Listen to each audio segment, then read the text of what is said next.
새벽 2시 술에 취한 채로 그 사람의 번호를 또 눌렀어요. 끝난 관계였고 다시는 연락하지 말자고 다짐했지만 술 한 잔이 들어가니까 모든 결심이 무너졌죠. 왜 나는 술만 마시면 이러는 걸까? 전화를 끊고 나서야 후회가 밀려와요. 내일 아침 나는 또 나를 탓할 거예요. 하지만 그 순간만큼은 그 사람이 너무 보고 싶었어요. 술이 들어가면 우리는 이상하게 무너져요.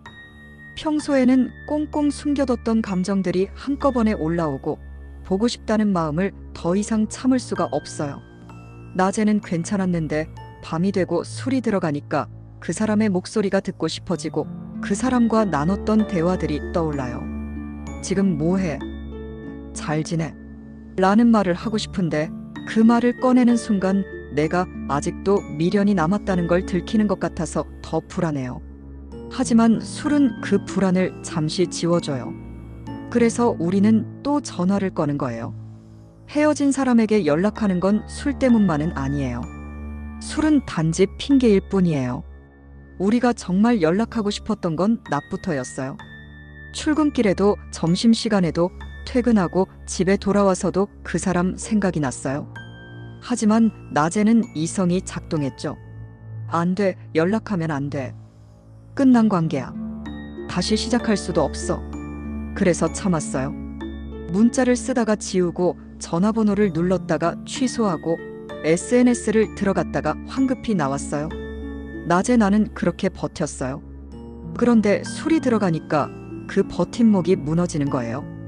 술은 우리의 전전두엽 기능을 약화시켜요.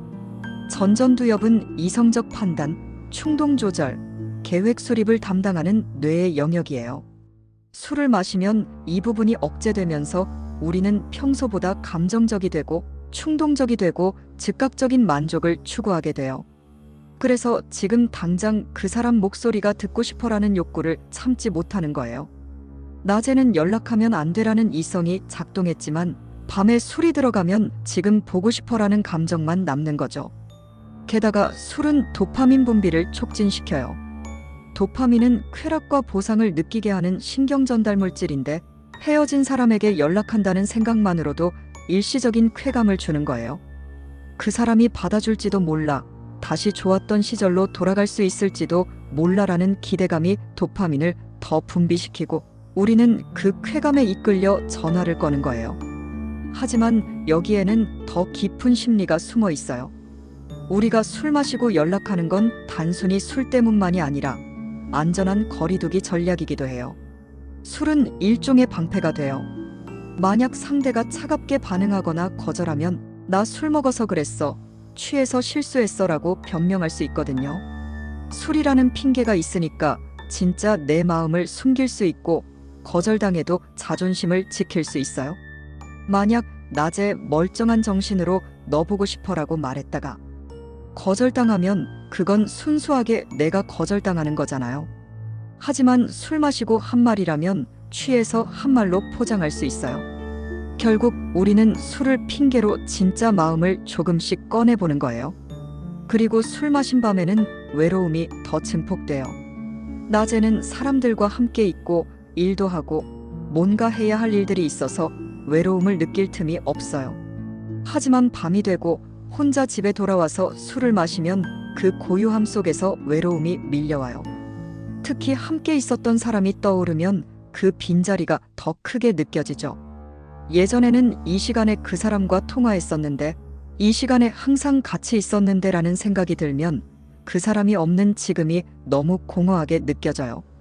그래서 그 공허함을 채우기 위해 그 사람에게 연락하는 거예요. 심리학에서는 이를 미해결된 애착이라고 불러요. 우리가 누군가와 관계를 맺으면 그 사람과의 애착이 형성돼요. 그런데 관계가 끝났다고 해서 그 애착이 바로 사라지는 건 아니에요. 특히 갑작스럽게 끝났거나 충분히 정리되지 않은 이별이라면 더욱 그래요. 술은 그 미해결된 애착을 다시 불러일으켜요. 아직 할 말이 있는데 제대로 끝내지 못했는데 라는 미련이 술과 함께 올라오는 거예요. 그래서 우리는 술 마신 밤에 그 사람에게 전화를 걸면서 사실은 그 미해결된 감정을 정리하려는 시도를 하는 거예요. 비록 그게 가장 좋은 방법은 아닐지라도요.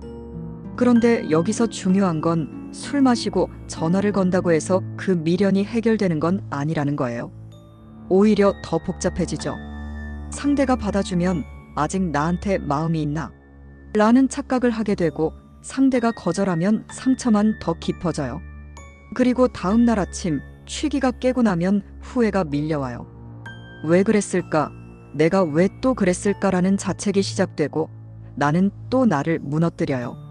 하지만 또 술을 마시게 되면 똑같은 일이 반복돼요. 이게 알코올과 미련의 악순환이에요. 그럼 어떻게 해야 할까요? 가장 먼저 해야 할 건 술이 아니라 내 마음을 똑바로 보는 거예요. 술 때문에 전화한 게 아니에요.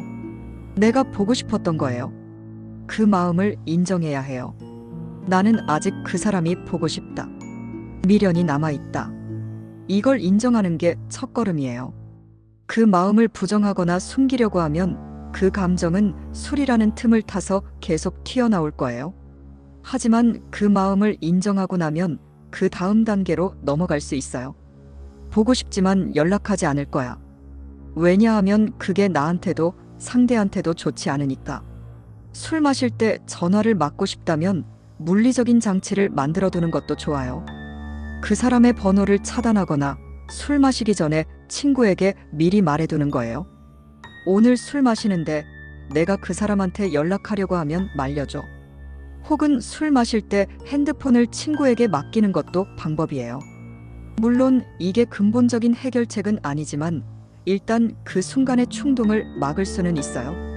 그리고 시간이 지나면서 그 충동은 점점 약해질 거예요. 가장 중요한 건 그 사람을 놓아주는 연습을 하는 거예요.